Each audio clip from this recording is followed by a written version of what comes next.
What's indeed going on, Jerome's? It's a beautiful Saturday morning. Birds are chirping and stuff. Now, we got a lot of comments. Why do you post so early? Generally, it's scheduled, but this one's live, baby. Almost like the kid could not sleep this morning. Anyways, we're here doing the beautiful Saturday news dump. What's going on? So, yesterday was the 10-year anniversary of the final game at the Metrodome, and I always remember the Dome because it's like, was it a good venue? In 1981, sure. Was it aged out? Certainly. Did the roof collapse 3 years previous to it closing? Yes. But growing up for me, watching Vikings games with my dad, we would go to Vikings Packers every single year, as well as going to a bunch of Twins games. It was great. I mean, I have great memories about the Metrodome. I got to play in two high school football championship games in the Metrodome, which was great. And that's when you figure things out, because you're watching Chris Cotta, watching Randy Moss every single Sunday, and then all of a sudden you get out there and you realize it's basically spray painted concrete. I mean, the OG turf at the Dome was not good. It's not great, man. But it was a great football venue. Baseball, I mean, we're spoiled by Target Field. I think Target Field is still a top 5 MLB stadium, and you didn't remember how good outdoor baseball was, because it would be a beautiful day in the summer in the Twin Cities, and then we would just be watching baseball with odd angles inside. It was ridiculous, man. But those Dome Dogs are great. But so the Vikings' final game was a 14-13 winner over the Detroit Lions. Now, there's a couple things here. So 2013 was the final year of Leslie Frazier, and I remember it because we started the podcast week 14 of the 2013 season. Ironically, it was the Joe Flacco Blizzard game in Baltimore, where they combined to score like 40 points in the fourth quarter. Even though the Vikings lost, it was honestly like a very, very fun game. It was great, man. But I remember it specifically because I like Leslie Frazier a lot, who took over as interim head coach from Brad Childress in 2010, and then got the head coaching job from 2011 to 2013. But with Leslie, it was like, it's been real, it's been fun. Someone's got to pay for the 5, 10, and 1. That's what we were rhyming back then, man. But, I mean, this game had everything. So, Matt Castle versus Matthew Stafford, the battle of the Mats. And also, I mean, Stafford, I've always had a lot of respect for Stafford.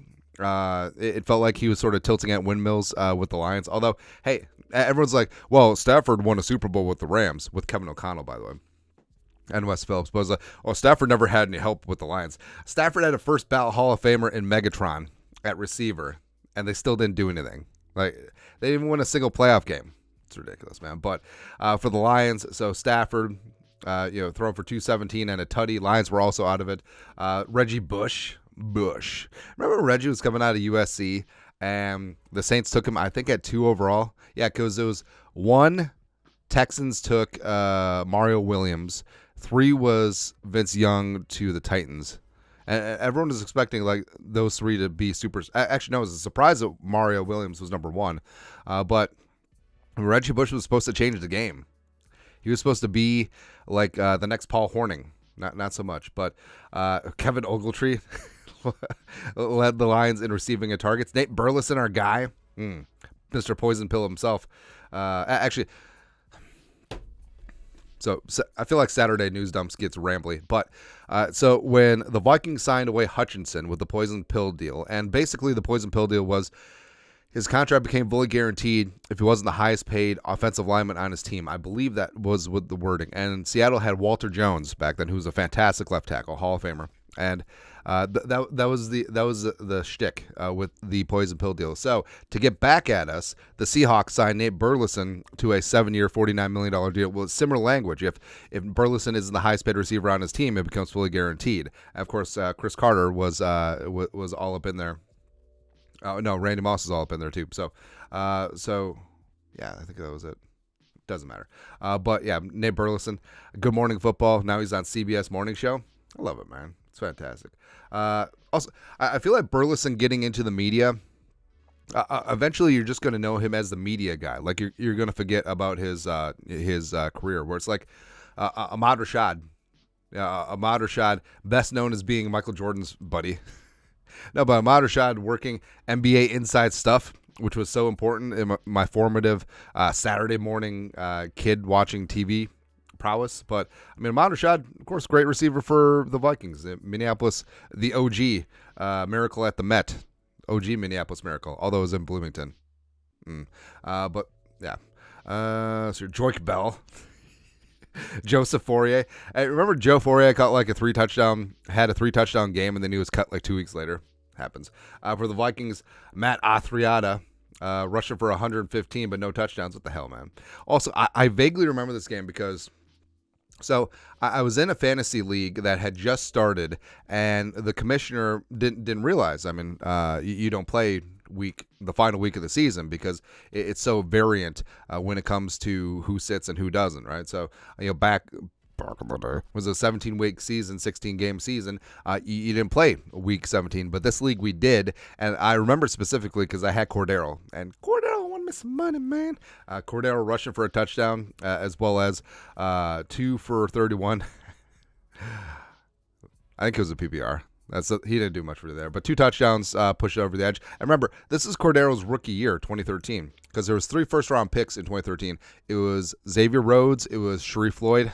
God, Sharif Floyd was a bad dude, man, before he got hurt and got a botched surgery. And then Cordero, and I mean, we had hopes for Cordero. I mean, who knew that Bill 3x5 Musgrave was the guy who would utilize Cordero the best? And Norv and Zimmer completely wasted Cordero because they wouldn't play him as like, hey, you can't run a full route tree, so we're just going to put, I don't know, like Charles Johnson out there in front of you. Nah. But Greg Jennings, God, a terrible contract. Chase Ford, that's just the U being the U, baby. Again, I used to be obsessed with backup tight ends. Jarius Wright, Jerome Simpson himself, Red Ellison, the pride of USC. It was great, man. This game had everything. Actually, I could just make the whole dump video about so, like, I'm like a big, well, basically like sports in general, like nerd, but I'll go through like old basketball box scores on Basketball Reference or old football box scores on PFR and just like get lost for an hour. Like that might be, blame it on my ADD, baby, but that might be it. Just going through is like, oh man, this dude played in that game. Oh, he got benched. That's awesome, man. It's great. Something's also awesome is Kirk Cousins won the Corey Stringer Good Guy Award. So Kevin Seifert, ESPN, who's not Carl Gershman. Congrats to Kirk Cousins, 2023 winner of the Corey Stringer Good Guy Award, presented by the local chapter of the Pro Football Writers of America. In our interaction, Kirk has always been thoughtful, honest, and respectful of the work we do, as was Corey. And Corey Stringer, rest in power.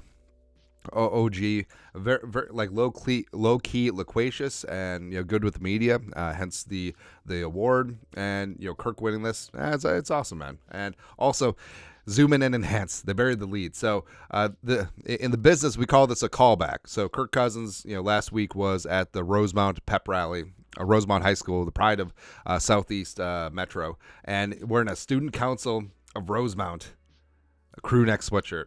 I mean, I honestly used to think that Kirk was the least aware person on planet Earth, but I actually think that he might be the most self-aware person on planet Earth because he knows, he knows that everything plays, man. Plus, it's great because the Rosemount school colors are sort of akin to Michigan State, his alma mater. It works out, man. There you go. Also, Tom Compton from Rosemount. Bring him back. So we tweeted at the Sphere. What do you want to see on the Sphere in 2024? So roughly February 11th, at about 5 to 3 at about 9 p.m. Pacific time. I want to see this on the Sphere. That's all, man. Maybe a pipe dream, but who knows? Got a 26% chance to make the playoffs. That's right. Also, if you're in Vegas, go see that Sphere at night, man. It is so friggin' cool. It's great, man. I haven't taken my daughter to Vegas yet, but last time I was out there with the wife, and we just did some random film because they were showing a cartoon on it during the day, and my daughter's like obsessed with this thing. It's like her mecca. Like she needs to go to there. It's gonna be great, man. Also great is the Vikings taking on the greasy grimy Green Bay Packers Sunday Night Football. The Vikings official account put this graphic out. It's great. I mean, it feels like the Great Gatsby. Everyone's doing the Charleston stuff. It's gonna be good. Right. You ever gone to a Gatsby theme party? I went to one. It sucked. That's my extent. The Vikings. Ooh. Speaking of a callback, so the Vikings have assigned Anthony Barr from the practice squad to the active roster. Vigil has also been added to the practice squad. So Anthony Barr being added to the roster, bit of a procedural move because they have had him elevated from the practice squad 2 games this year against the Broncos and the Cowboys. But I don't know. So is this more symbolic? Like, Anthony Barr sacking Packers quarterbacks at U.S. Bank Stadium. What could go wrong? There you go.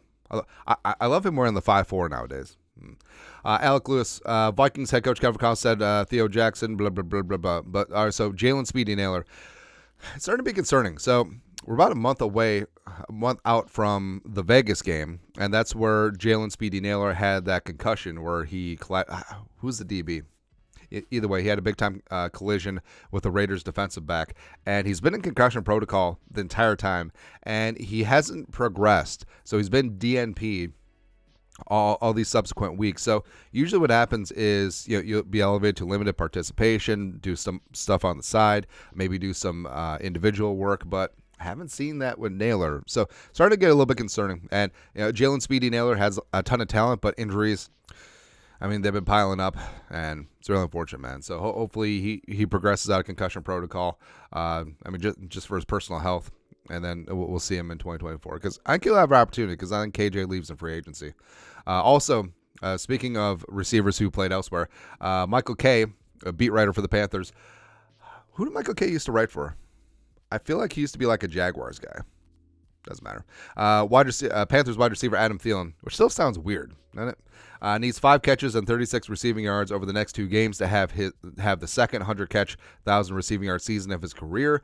He last accomplished feat in 2018. He collected a $113 and 1373 and 9 touchdowns with the Vikings. But hey, that was the first year of Kirk Cousins. But I was told that he and Kirk didn't see eye to eye. But with Thielen, I would have liked if Thielen was back at a pay cut, but I fully understand that last year he felt like he wasn't being utilized as the caliber wide receiver that he'd established himself as.